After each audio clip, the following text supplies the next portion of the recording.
Hello everyone, welcome to the new video of trade guru IG. दोस्तों, आज के इस वीडियो में हम चर्चा करने वाले हैं कि एनएससी और बीएससी आखिरकार होते क्या है। एनएससी क्या है, बीएससी क्या है। तो फ्रेंड्स, किसी कंपनी को अगर अपने शेयर्स लिस्ट करने हैं तो वो इंडिया में दो एक्सचेंज के थ्रू लिस्ट कर सकती है। किसी कंपनी को यदि अपने शेयर्स लिस्ट करने हैं तो इंडिया में सिर्फ दो एक्सचेंज के थ्रू वो अपने शेयर्स लिस्ट कर सकती है, और वो एक्सचेंज है एनएससी और बीएससी। अब समझने वाली बात यह है कि जब Reliance first time limited company बनी, जैसे हमने पिछले वीडियो में देखा था कि रिलायंस किस प्रकार एक प्राइवेट से पब्लिक लिमिटेड कंपनी बन सकती है। तो जब फर्स्ट टाइम ये जो रिलायंस कंपनी थी, ये एक लिमिटेड कंपनी बनी, तो इसने पब्लिक को ऑफर किया, पब्लिक में शेयर्स ऑफर किए। किसके थ्रू?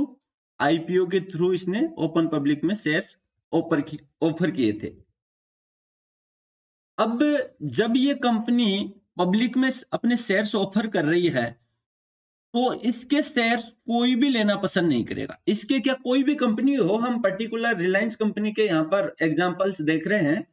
तो जब ये कंपनी आईपीओ रिलीज करेगी तो इसके शेयर्स को कोई भी लेना पसंद नहीं करेगा यदि ये रिलायंस एनएससी या बीएससी के साथ लिस्टेड नहीं है। या तो किसी एक के साथ होनी चाहिए या दोनों के साथ लिस्टेड होनी चाहिए।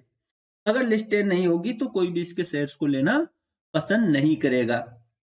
क्योंकि यदि कोई कंपनी एक्सचेंज पर लिस्टेड नहीं है, मान लीजिए कोई कंपनी एक्सचेंज पर लिस्टेड नहीं है, तो ओपन जाके लेट से ऑनलाइन बाइंग या सेलिंग ऑफ शेयर्स पॉसिबल नहीं हो पाता, जिसकी वजह से इसका आईपीओ फेल भी जा सकता है। यदि ये लिस्टेड नहीं है और उससे पहले आईपीओ रिलीज कर रही है तो इसका आईपीओ फेल भी हो सकता है। इसलिए वह कंपनी लिस्टेड होनी चाहिए। कहां पर? या तो एनएससी पर या फिर बीएससी पर या फिर दोनों पर। किसी कंपनी को ओपन पब्लिक से यदि फंड्स रेज करना है तो उसको एनएससी या बीएससी या फिर दोनों पर लिस्टेड होना कंपलसरी है। तो फिर क्या होगा? जो भी लोग आईपीओ के थ्रू यहां पर अप्लाई करेंगे, जैसे इसका आईपीओ आया, अब जो भी लोग आईपीओ के थ्रू यहां पर क्या करेंगे? अप्लाई करेंगे।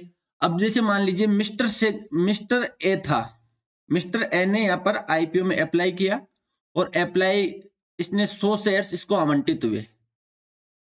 मिस्टर ए को 100 शेयर्स रिलायंस के आवंटित हो गए आईपीओ के थ्रू। अब मिस्टर ए को क्या करना है? इस शेयर्स को सेल करना है। मिस्टर ए इनको सेल करना चाहता है, तो अब ये सेल करने के लिए कहां पर जाएगा? एक्सचेंज पर जाएगा। ये 100 शेयर्स सेल करने के लिए कहां पर जाएगा? एक्सचेंज पर जाएगा। अब सपोज उस समय आईपीओ के टाइम पे मिस्टर बी ने भी अप्लाई किया था। मिस्टर बी ने भी 100 शेयर्स के लिए अप्लाई किया था, लेकिन इसको बेचारे को उस टाइम पे शेयर्स नहीं मिल पाए। तो अब इसको 100 शेयर्स क्या करने हैं? बाय करने हैं। तो अब ये बाय करने के लिए कहां पर जाएगा? ये भी एक्सचेंज पर जाएगा। अब ये बीएससी के पास भी जा सकता है, एनएससी के पास भी जा सकता है, किसी के पास भी जा सकता है। एक को सेल करने हैं, एक को बाय करने हैं। अब दोनों को एक्सचेंज के पास जाना होगा। यानी ये कहां पर, जो मिस्टर बी है ये सेलर्स कहां पर ढूंढेगा? एनएससी या बीएससी पर। और मिस्टर ए है ये बायर्स कहां पर ढूंढेगा? एनएससी या बीएससी पर। फिर क्या होगा? फिर मान लीजिए इनका प्राइस है, मिस्टर ए है, ये क्या करता है? 1000 प्राइस पर इनको बेचना चाहता है। अब जैसे ही मिस्टर बी इसको तैयार होगा 1000 की प्राइस पर लेने के लिए, दोनों का जो प्राइस है वो मैच होगा, तो इमीडिएटली क्या होगा? एक्सचेंज के लेवल पर एक ट्रांजैक्शन होगा। एक्सचेंज के लेवल पर इनका जैसे ही प्राइस मैच हुआ, एक ट्रांजैक्शन हुआ, और ट्रांजैक्शन होते ही क्या होगा? जो मिस्टर ए है इसके 100 शेयर्स सेल हो जाएंगे और मिस्टर ए को ये 100 शेयर्स मिल जाएंगे, अर्थात इसके बाय हो जाएंगे। अब समझने वाली बात यह है फ्रेंड्स कि आप लोग डायरेक्टली एनएससी और बीएससी के पास नहीं जा सकते। आपने आईपीओ के थ्रू आपको 100 शेयर्स जो मिले थे इनको सेल करना है या बाय करना है, तो आप डायरेक्टली एनएससी या बीएससी के पास नहीं जा सकते। क्यों? क्योंकि जब आप एनएससी और बीएससी के पास जाओगे 100 शेयर्स लेकर के, या 100 शेयर्स आपको खरीदने हैं, आप बीएससी के पास जाओगे, बीएससी मुझे 100 शेयर्स बाय करने हैं, कृपया मुझे सेलर्स आप ढूंढ के दो। तो आपको बीएससी बोलेगा कि भाई तुम कौन, मैं तो तुम्हें जानती ही नहीं। तुम कौन, मैं तो तुम्हें जानती ही नहीं। क्योंकि फ्रेंड्स, एनएससी और जो बीएससी दोनों एक्सचेंज है, ये नॉर्मल पब्लिक के जो शेयर्स का ट्रांजैक्शन है उसकी रेस्पॉन्सिबिलिटी नहीं लेता है। एनएससी और बीएससी जो नॉर्मल पब्लिक है उसका शेयर्स का जो ट्रांजैक्शन होता है उसकी रेस्पॉन्सिबिलिटी ये नहीं लेता है। तो फिर अब हमें क्या करना पड़ेगा? तो फिर हमें अब क्या बोलेंगे, एनएससी और बीएससी हमें बोलेंगे कि भाई हम तो सिर्फ जीरोधा को जानते हैं, एंजल वन को जानते हैं, या फिर एलाइस ब्लू को जानते हैं, या जो भी डीमेट अकाउंट ब्रोकरेज कंपनियां हैं उनको जानते हैं। जब भी हम एनएससी बीएससी के पास जैसे आपको मिले, हम सपोज एनएससी का उदाहरण ले लेते हैं। एनएससी बोलेगा मैं सिर्फ जीरोधा को जानती हूं। मैं सिर्फ किसको जानती हूं? जीरोधा को जानती हूं। मैं सिर्फ अपस्टॉक्स को जानती हूं। मैं सिर्फ एंजल वन को जानती हूं। या फिर इनके अलावा और भी कोई जो भी ब्रोकरेज कंपनियां हैं, एलाइस ब्लू हो गई, धन हो गई, मैं सिर्फ इनको जानता हूं। तो फिर अब हमें क्या करना पड़ेगा? यानी एनएससी अब नॉर्मल पब्लिक की तो ये रेस्पॉन्सिबिलिटी नहीं लेता, लेकिन जो ब्रोकरेज कंपनियां हैं इनकी रेस्पॉन्सिबिलिटी लेने का कारण है क्योंकि जीरोधा, अपस्टॉक्स, एंजल वंस, ये जो ब्रोकरेज कंपनियां हैं इनका एनएससी और बीएससी के साथ कई सारा डॉक्यूमेंटेशन हुआ रहता है, कई सारा फंड इनके पास पहले से रखा हुआ होता है, ताकि फ्यूचर में मान लीजिए कोई कंपनी डिफॉल्ट हो जाती है तो उस डॉक्यूमेंटेशन के जरिए ये अपना जो फंड है वो वसूल सके, या पहले से इन्होंने जमा कर रखा है वो फंड वो अपना रख सके, अपना जो इनके पास था उसको वसूल कर लेती है। तो डॉक्यूमेंटेशन के जरिए इनका क्या बना हुआ है? इनके साथ कॉन्ट्रैक्ट बना हुआ है। अब इनके साथ कॉन्ट्रैक्ट बना हुआ है तो अब मिस्टर ए को क्या करना पड़ेगा भाई? अब मिस्टर ए को जाना पड़ेगा किसी ब्रोकरेज कंपनी के पास, मिस्टर बी को भी जाना पड़ेगा किसी ब्रोकरेज कंपनी के पास।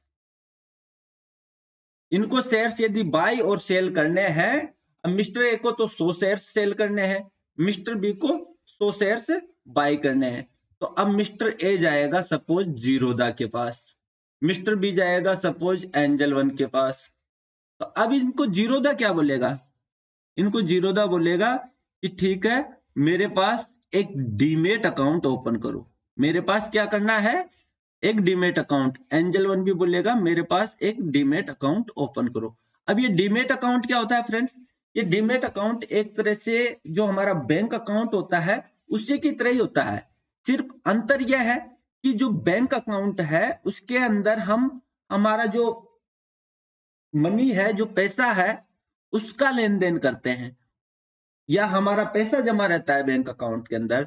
और डीमेट अकाउंट के अंदर क्या होता है? किसी भी कंपनी के शेयर्स को हम बेच सकते हैं, खरीद सकते हैं, उसके अंदर हमारा जो शेयर्स है वो जमा रहते हैं। यानी बैंक अकाउंट की तरह ही इसमें ट्रांजैक्शन होता है। फर्क इतना है कि इसके अंदर शेयर्स का ट्रांजैक्शन होता है किसी पर्टिकुलर कंपनी के जो भी लिस्टेड है, जिसमें हम ट्रेड करना चाहते हैं उनके। अब डीमेट अकाउंट ओपन करवाने के लिए आपको क्या करना पड़ेगा? सिर्फ 2 दिन की प्रोसेस लगती है। ऑनलाइन डीमेट अकाउंट ओपन होता है, ऑनलाइन आपको अप्लाई करना है, मैक्सिमम 2 दिन में आपके पास आईडी पासवर्ड आ जाएंगे और आपका जो डीमेट अकाउंट है वो एक्टिव हो जाएगा। इसमें जो भी डॉक्यूमेंट अपलोड करवाया जाता है, पैन कार्ड वगैरह, वो आपको अपलोड करने 2 दिन में आपका डीमेट अकाउंट ओपन हो जाएगा। अब फिर सपोज दोनों ने डीमेट अकाउंट ओपन कर लिया, अभी इसको जो मिस्टर ए था, इसको जो 100 शेयर्स मिले थे आईपीओ के थ्रू, वो डीमेट अकाउंट के थ्रू ही मिले थे इसको। अब क्या करेंगे? इसको ये सेल करने हैं, तो ये सेल करने के लिए ये आ गया जीरोधा के पास। अब जीरोधा क्या करेगा, जीरोधा जो एक्सचेंज है NSE उसको बताएगा कि मेरे क्लाइंट को 100 शेयर्स क्या करने हैं, सेल करने हैं। और मिस्टर बी एंजल वन के पास गया, एंजल वन को इसने बोला कि मेरे को 100 शेयर्स क्या करने हैं, बाय करने हैं। तो एंजल वन फिर NSE को बताएगा मेरे क्लाइंट को 100 शेयर्स बाय करने हैं। अब जब सामने बायर और सेलर दोनों अवेलेबल हो गए तो यहां पर फिर एक ट्रांजेक्शन होगा इनकी, जैसे ही प्राइस इनका मैच हुआ एक ट्रांजेक्शन होगा एक्सचेंज के लेवल पर, और इसका 100 शेयर सेल हो जाएंगे और मिस्टर बी के 100 शेयर्स क्या हो जाएंगे, बाय हो जाएंगे। और ये ट्रांजेक्शन आपके डीमेट अकाउंट में आने तक इसमें करीबन 2 दिन का टाइम लग जाता है। डीमेट अकाउंट में 2 दिन में शो होते हैं। अब ऐसा नहीं है कि उससे पहले आप इनको बाय सेल नहीं कर सकते हो, बिल्कुल कर सकते हो, लेकिन ये आपके डीमेट अकाउंट में 2 दिन में, क्योंकि उसके ट्रांजेक्शन में टाइम लगता है और आपके अकाउंट में शो हो जाते हैं। अब जैसे अब देखिए टाइम कैसे लगता है, मिस्टर ए के 100 शेयर्स तो सेल हो गए, तो अब ये इसका जो जीरोधा में इसने अपना डीमेट अकाउंट ओपन कर रखा है उसमें 100 शेयर्स इसके सेल दिखा देंगे, लेकिन इसका जो डीमेट अकाउंट है उसमें टिपिन के जरिए, वो भी कैसे होंगे, आप इसमें उसी दिन किस प्रकार कर सकते हो, टिपिन आपको जनरेट होता है, उस टिपिन के जरिए आप उसी दिन बाइंग या सेलिंग कर सकते हो। ये NSE BSE और जो डीमेट अकाउंट था, और ये किस में होता है, सारा सेकेंडरी मार्केट में आते हैं और हम ट्रेडिंग करेंगे, हम ट्रेडिंग बिल्कुल सेकेंडरी मार्केट में ही हम ट्रेडिंग करेंगे। अब ये NSE BSE, आप जैसे मान लीजिए किसी कंपनी के आपने रिलायंस के शेयर्स खरीदे हैं, रिलायंस के 100 शेयर्स क्या किए हैं आपने, बाय किए हैं। अब आपको ऐसा नहीं है, आपने बाय किससे किए, NSE से। अब NSE से बाय करके आप इसको BSE पर भी सेल कर सकते हो। ऐसा नहीं है कि केवल आप NSE पर ही जाकर के इसको बाय करोगे, आप इसको BSE पर भी कर सकते हो, इसमें कोई रोक टोक नहीं है।